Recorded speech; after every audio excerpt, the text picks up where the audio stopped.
Vamos a empezar con la chicha. Tema 6, coste medio ponderado del capital, CMPC. No confundir con el CAPM, nada que ver. Weighted Average Cost of Capital, WACC en inglés. ¿Para qué sirve el CMPC? Pues vamos a usar la identidad contable de que el activo es igual al pasivo. Vamos a controlar cuánto vale la relación de las R's del capital y la deuda, bonds, que acabamos de hacer. Con esto construimos el CMPC y nos sirve para descontar los flujos del activo. Esta asignatura está llena de mantras. Ahora viene uno. A cada ejercicio del segundo parcial, de la segunda parte del temario, le tienes que preguntar: ¿la nueva inversión es de naturaleza similar a la de la propia empresa? Si nos dedicamos a hacer bicicletas, ¿el nuevo proyecto son bicicletas? Y la segunda pregunta: ¿hay cambios en la política de financiación de la empresa? El capital y los bonos cambian sustancialmente la estructura. Si hacemos algo similar y no hay cambios, usamos el coste medio ponderado. Si no es similar, nos tenemos que comparar con empresas que hagan la cosa que queremos hacer. Si hay cambio de estructura, tendremos que compararnos con empresas que se dediquen a lo nuestro, pero comparándonos porque nosotros no servimos. El coste medio. En economía, los proyectos valen hoy el descuento de los flujos futuros. Espero que esto haya quedado claro ya. Y ahora, no nos importa cómo se financia el proyecto. Eliminamos el apalancamiento o efecto de la deuda. La deuda, los intereses, hacen que paguemos menos impuestos. Esto se le llama el ahorro fiscal. En el coste medio ponderado de capital, el ahorro fiscal está implícito. Esto es pregunta de examen. En el tema 7, el VAN ajustado tiene el ahorro fiscal explícito. Esto es otro mantra, ¿eh? No nos importa cómo se financia el proyecto.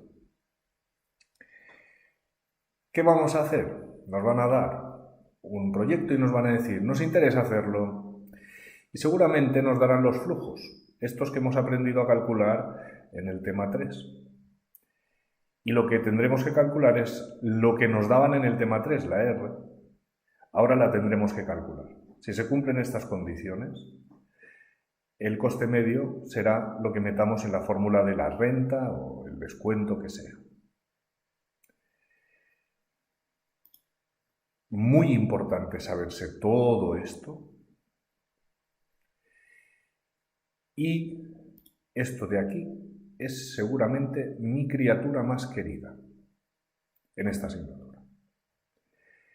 Esto es el activo con los flujos de efectivo del activo no apalancados, la rentabilidad exigida de los flujos de efectivo del activo no apalancados, la beta de los flujos de efectivo del activo no apalancados y el peso de los flujos de efectivo del activo. Cada uno de estos cuadros tiene el flujo, los euros, la rentabilidad exigida, el riesgo, la beta, riesgo sistemático, y el peso. Todo tiene lo mismo. Las equities, acciones, a valor de mercado, precio de valor de mercado que hemos aprendido a calcular en tema 5, por número de acciones. Rentabilidad exigida a las acciones, que puede venir por el CAPM o usando las fórmulas de las rentas como hemos hecho en el tema 5. El riesgo sistemático de las acciones medido por la beta, covarianza partido varianza de las X, que en este caso es el mercado, y el peso de las acciones. Ahora hablaremos de qué cojones es este peso. Siguiendo con el pasivo, los bonos a cotización de mercado, precio ex cupón por número de bonos. Rentabilidad exigida al bono, la TIR del bono. La beta del bono, riesgo sistemático. Y el peso del bono. Y el activo tiene, por una parte, lo que generan las máquinas, los trabajadores, y por otro, tiene unos flujos que le vienen por el mero hecho de tener intereses, que es este ahorro fiscal. El ahorro fiscal de cada momento viene por el tipo impositivo multiplicado por los intereses. Y claro, los intereses son el tipo de la deuda por la deuda. El ahorro fiscal también tiene su propio riesgo, ya hablaremos de él, medido por la R del ahorro fiscal y la beta. Si no nos dicen nada, la beta es la de la deuda. El riesgo sistemático es el de la deuda. Y este es bien posible que también lo sea. Y si no, lo tendremos que buscar o nos lo darán. Esta cajita también tiene su peso, X de ahorro fiscal. Todo el activo, en euros, tiene su rentabilidad exigida y su beta. ¿Y qué pasa? Que el peso del activo vale 1. Porque los pesos son los tamaños de los cuadros, la relación de los tamaños de los cuadros. Esto es un peso. El pasivo también tiene su rentabilidad exigida al pasivo y su beta de pasivo y su peso vale 1. Hay una caja azul que contiene a la caja verde y a la caja roja y esto puede ser un 30% y esto un 70%. Esto un 25% y esto un 75%. Estos son los pesos, son porcentajes. Ponderar, esto de ponderar es hacer pesos. Cuando no sepas qué hacer en esta asignatura, hazme caso. Multiplica pesos por. Esto ya nos pasaba en economía financiera. Súper importante. El coste de capital no se refiere al coste de este capital, sino al coste de capital de la empresa, al coste de oportunidad del capital. Depende del uso de los fondos, dónde invertimos y dónde invertimos en el activo. No depende de su origen, no depende de a quién le estamos pidiendo el dinero, qué más nos da. Los flujos estos son los que generan las inversiones que hacemos, son las que realmente tienen riesgo. Pedir dinero es riesgoso, pero lo tenemos que usar para hacer algo arriesgado, por eso tiene un riesgo. Porque si estuviésemos seguros de que vamos a recibir dinero, esto no tendría ningún riesgo. El coste medio ponderado nos devuelve el valor de mercado actualizado del proyecto, sin importar cómo lo hemos financiado. Súper importante. Los ahorros fiscales están implícitos.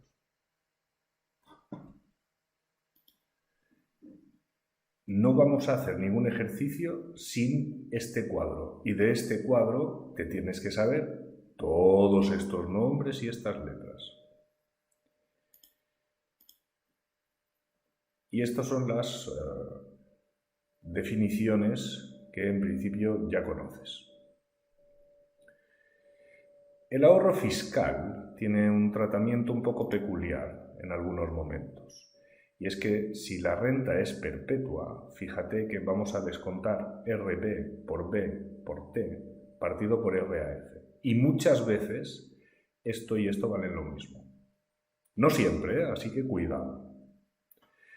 Bueno. La fórmula del coste medio ponderado de capital, el WACC, hace pesos, mira, esto es una R, ¿vale? Pues para buscar una R vamos a hacer pesos por Rs. Y vamos a fijarnos, estamos en la parte derecha. Vamos a hacer peso de las acciones por rentabilidad de las acciones más peso de la deuda por rentabilidad de la deuda. ¿Qué pasa? Que la rentabilidad de la deuda tiene una parte que hace que dejemos de pagar impuestos. Los intereses nos generan un ahorro fiscal. Así que lo que estamos haciendo aquí es coger la parte verde, sumarle la roja o rosa y quitarle esta de aquí, la azulita esta. Con esto estamos quitando la parte azul. ¿Qué nos queda? La parte de los flujos de efectivo del activo no apalancados. Esto es el coste medio ponderado del capital, ¿eh? Es la RFAU, encontrada para empresas que no van a cambiar su estructura y que el proyecto que van a valorar es el mismo que están haciendo. Entonces, el riesgo de lo que están haciendo es lo que van a hacer. Esto es lo que nos dice el coste medio ponderado.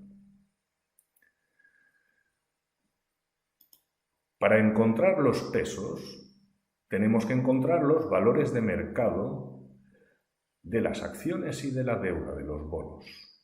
Para eso también sirve el tema 5. Piensa que la suma de patrimonio neto y pasivo exigible es el pasivo total. Y que el pasivo y el activo valen lo mismo. Esto es importantísimo. Vamos a estar constantemente moviéndonos de arriba a abajo y de izquierda a derecha. De tal modo que para saber qué porcentaje hay en acciones, podemos dividir por el pasivo o por el activo, porque va a valer lo mismo. Esto es curioso. Y tus profes muchas veces usan esta fórmula, lo cual lía bastante. Porque realmente el puto peso es por cuánto vale este cuadro sobre el total del pasivo. En fin. Peso de la deuda. Deuda partido por pasivo. En valor de cotización de mercado, que no se te olvide esto.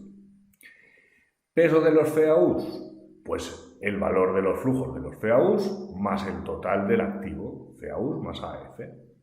Esta es la definición del peso del FAU. Y el peso de la F, pues este cuadro sobre el total del activo.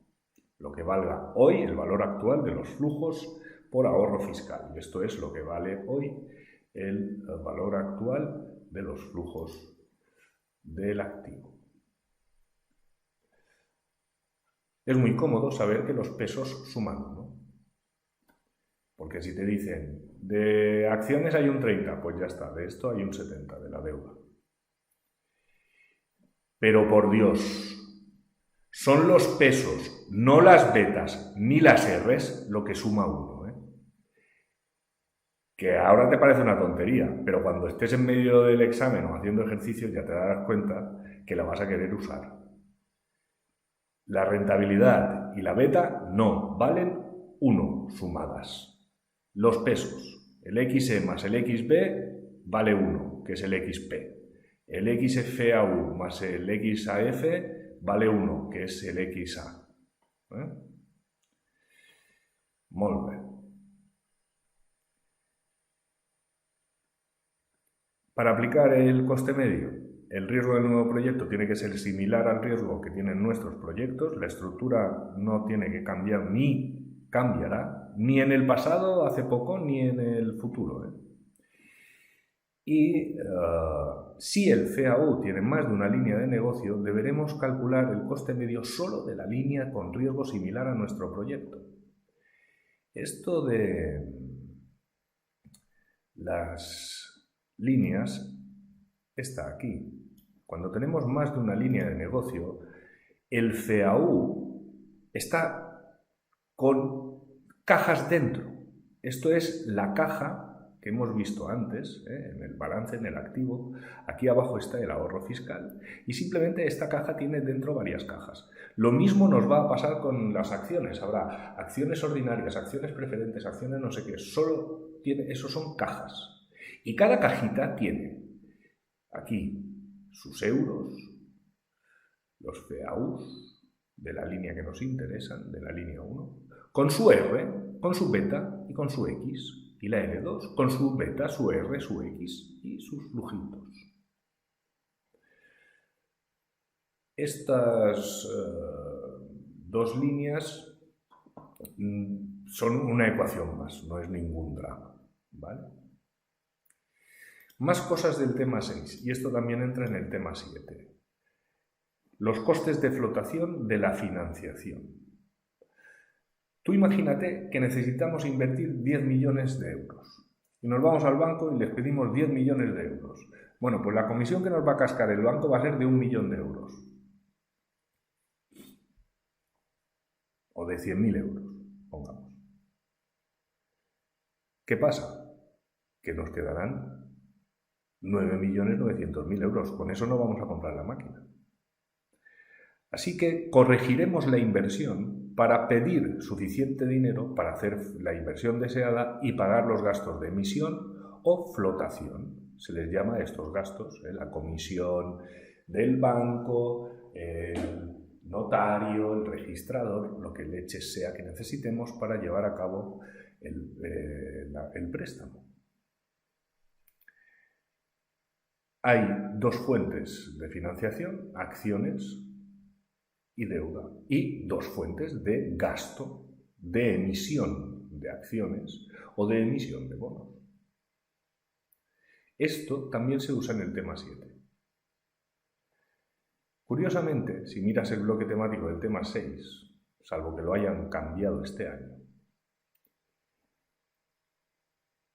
en el bloque temático del tema 7 no dicen absolutamente nada de los costes de flotación. En el libro de Ross tampoco.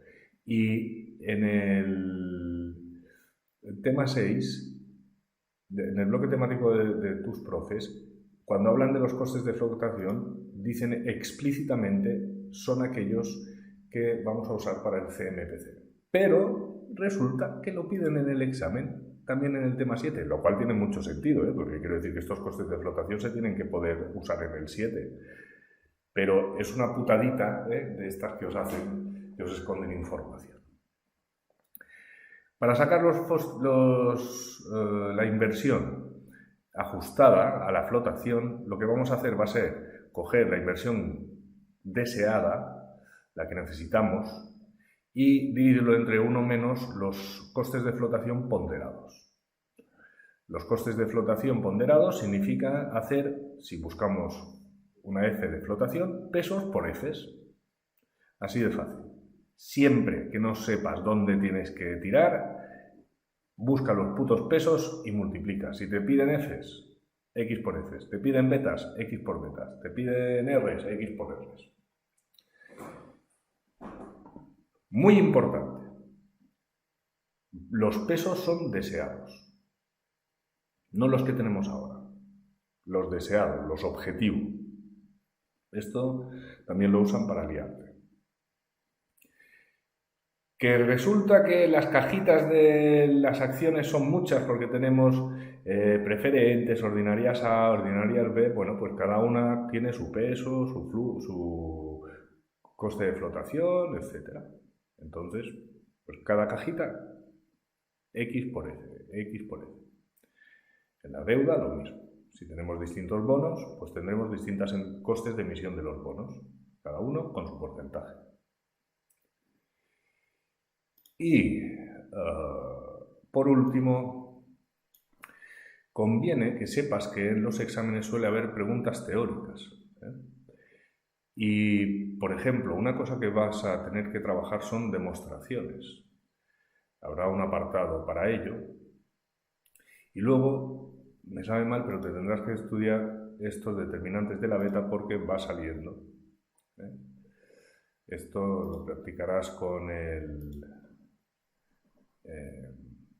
cuestionario mejor, ¿vale? Ya enseguida nos ponemos a hacer un ejercicio de CMPC.